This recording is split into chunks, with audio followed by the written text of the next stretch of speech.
Okay, so my name is Matt Slawson. I'm the Chief Forensic Toxicologist with the Utah Public Health Laboratory, and I'm going to give a little bit of an overview of what our laboratory does and what we're doing to address sexual assault, drug-facilitated sexual assault testing in the state of Utah. So what exactly is our laboratory? So we are mission to conduct analyses to determine the presence of various substances in biological fluid. Primarily, these are drugs of abuse or things that people drive under impairment with or overdose on, or also a lot of the similar drugs that are involved in drug-facilitated crimes. We issue written reports of these results, and then we provide expert witness testimony and serve as a technical resource for prosecutors and law enforcement and other agencies. We provide these services to the Office of the Medical Examiner and to law enforcement agencies and other governmental entities that are involved in criminal matters. There's a couple of Utah state codes that address our work. We assist the Office of the Medical Examiner in determining the cause and manner of death, and then we provide information in cases involving automobile homicides or suspects driving under the influence of alcohol and or drugs. And you'll notice that there isn't any specific code that addresses drug-facilitated sexual assault testing.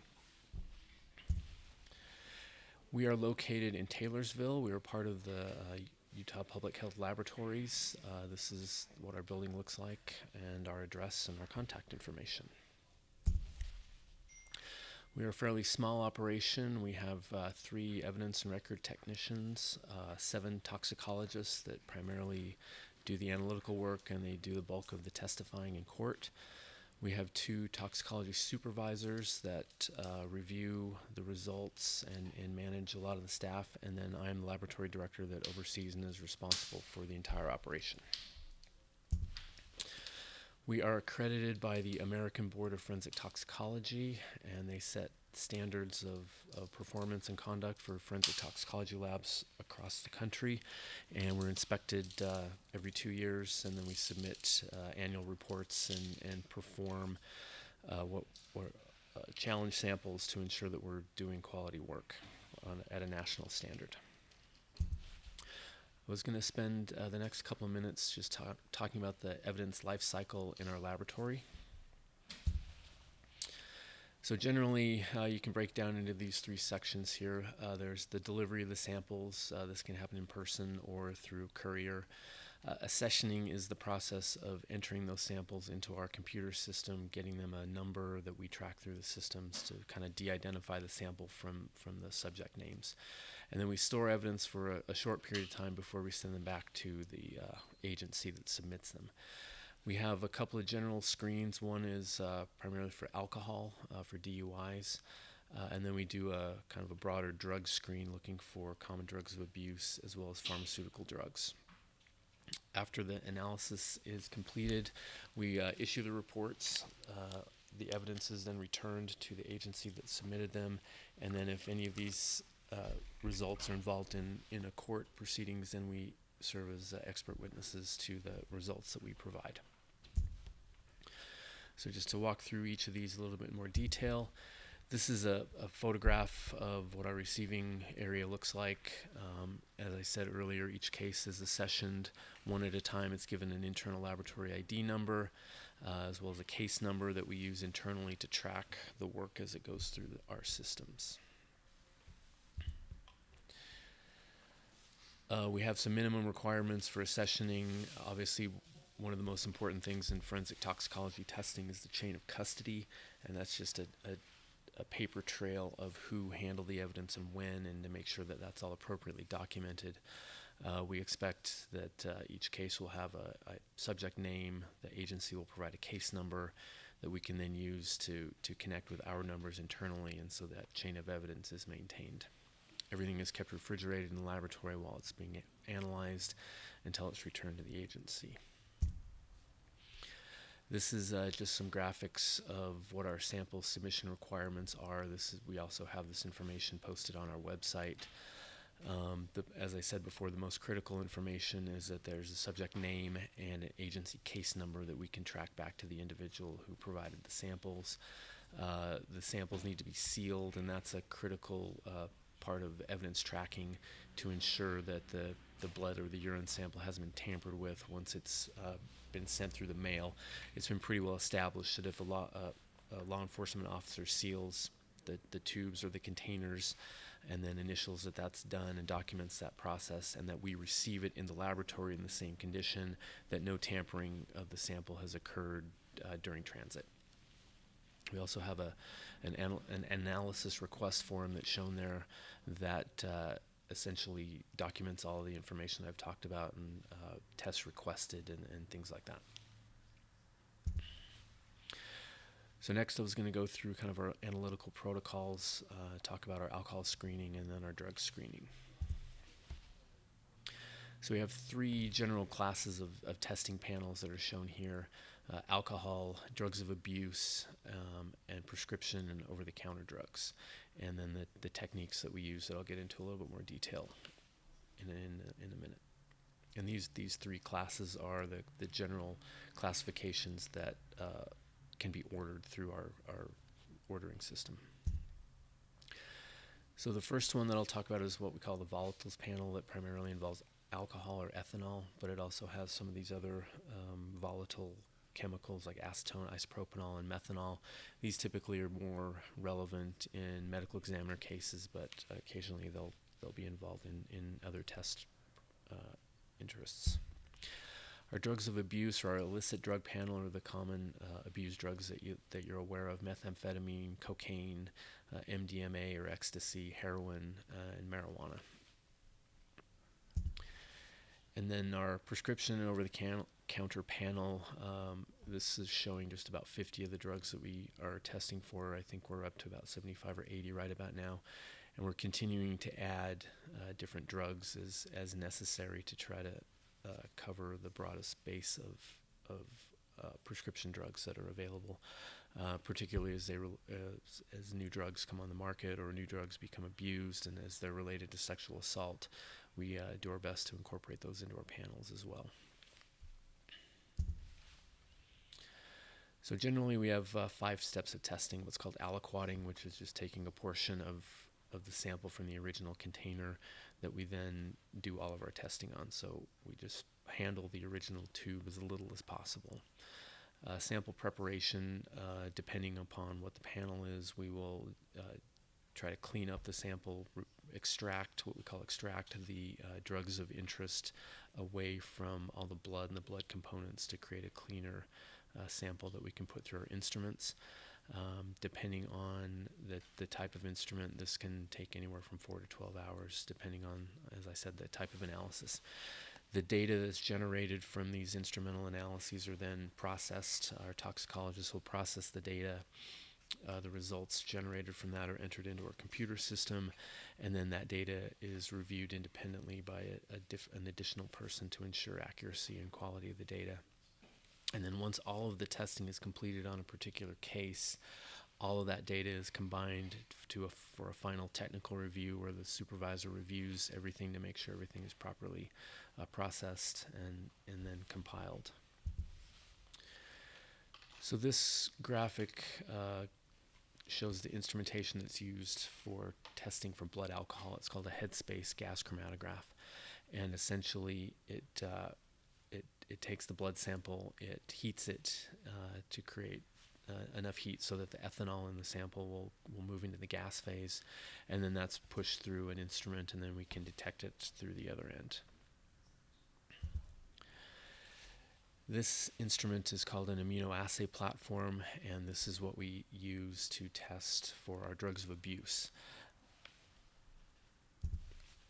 And then this is a picture of what's called a LC mass spectrometer, time of flight mass spectrometer.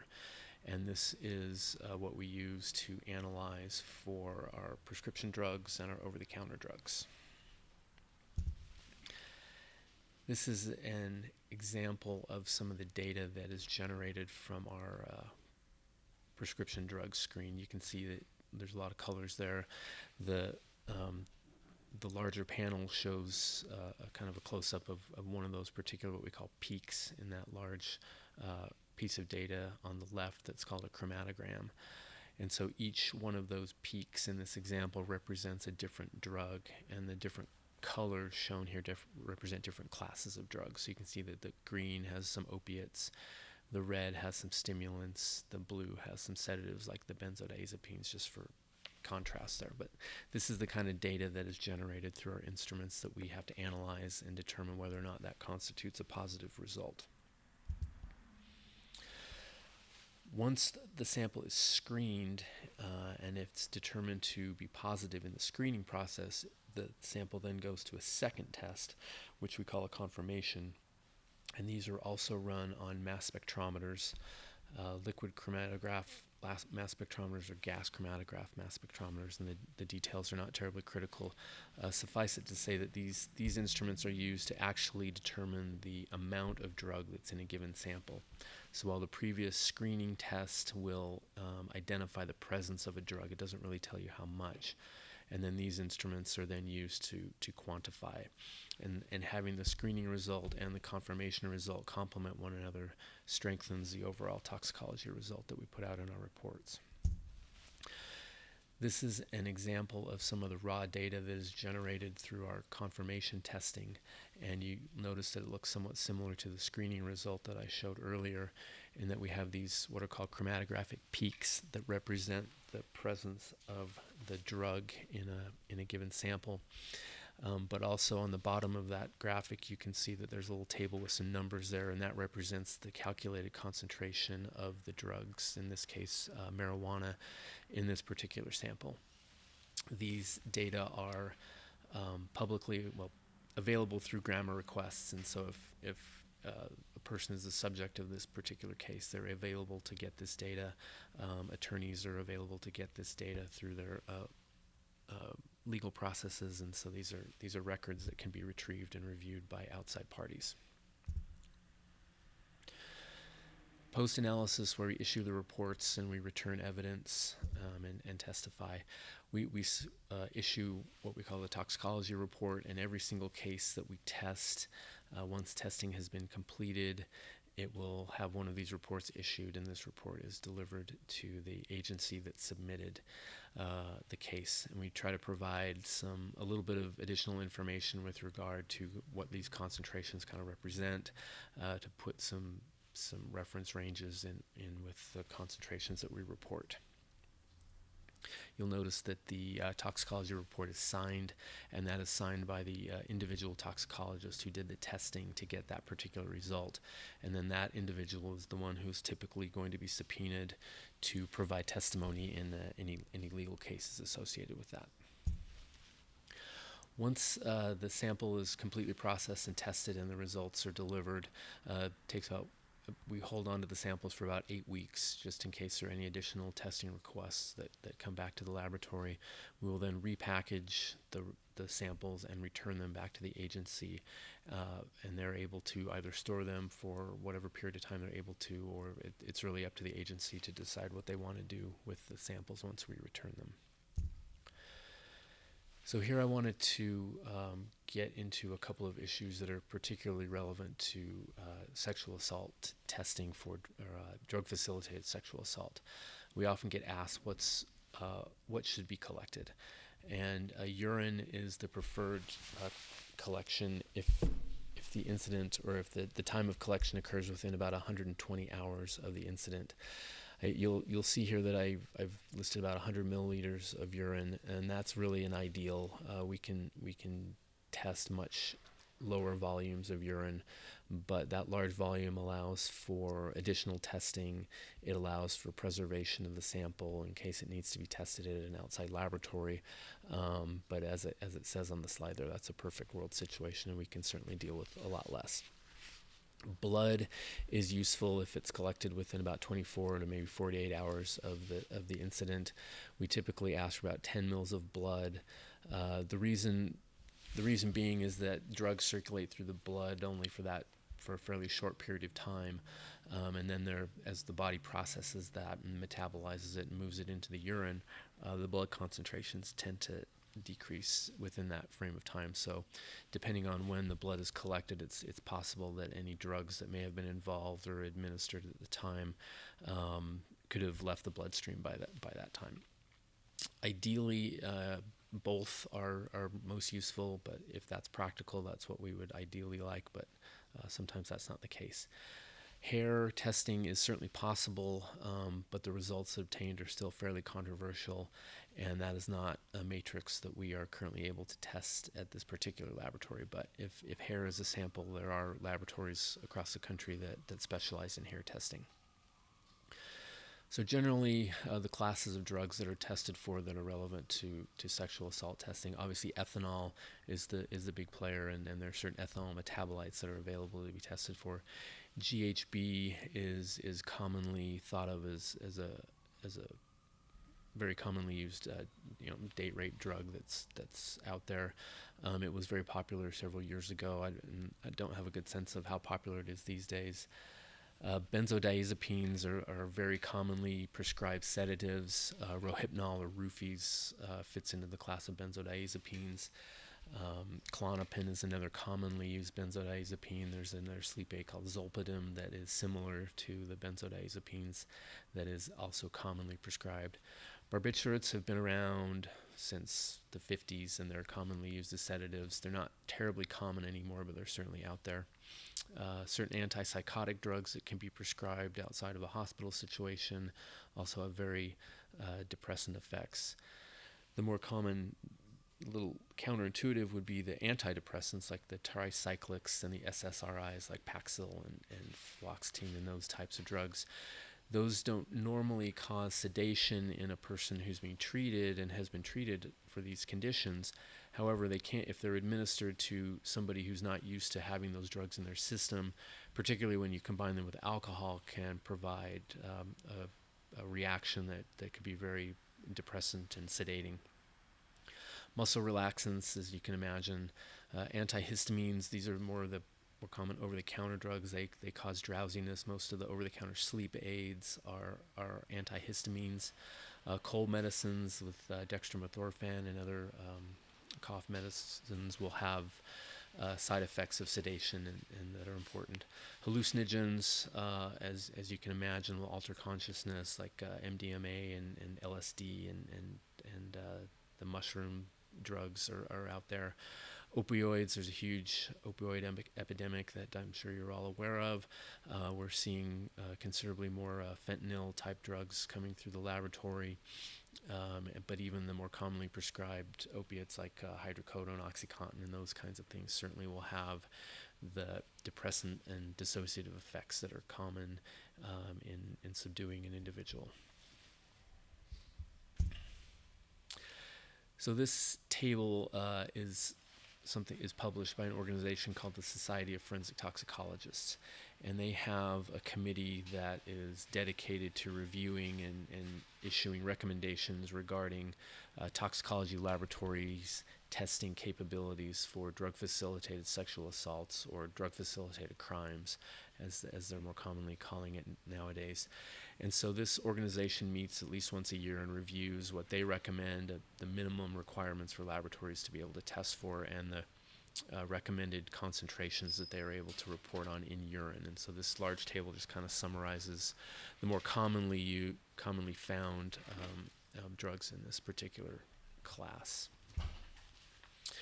This is another larger table that kind of goes into more detail about what kinds of drugs, and what I've tried to do here is list these are the drugs that we can test for. There are some that are highlighted in the next couple of slides that I'll click through that we are working to incorporate into our testing program. So you can see GHB is a common one. There's a whole class of benzodiazepines that are of interest. You'll see those two highlights there, triazolam and phenazepam, that are commonly used that we don't necessarily test for at the moment, but we're working to get those into our system. The barbiturates, you can see there's a handful of those that are still encountered. And then the over-the-counter drugs, you'll notice that a lot of them are sleep aids or antihistamines or cold medicines. And then again, the antidepressant classes, there's the older classes like amitriptyline, and the newer classes like sertraline that all can cause potentially sedating side effects to people who aren't necessarily used to taking them or have other drugs like alcohol co-administered. And then the analgesics, you'll see there's a couple of highlighted there, the dihydrocodeines and things like that.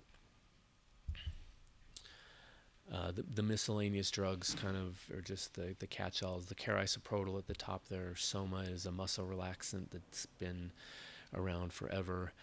Scopolamine, tetrahydrozoline is an interesting one in that it's the active ingredient in Visine, and it's been gaining a reputation as a drug used in sexual assault.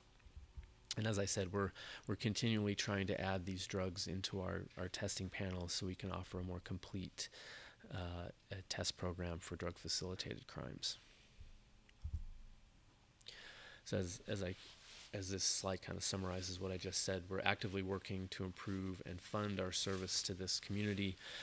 We were able to recently add some additional instrumentation. We have very recently increased our capacity for testing benzodiazepines and different opiates.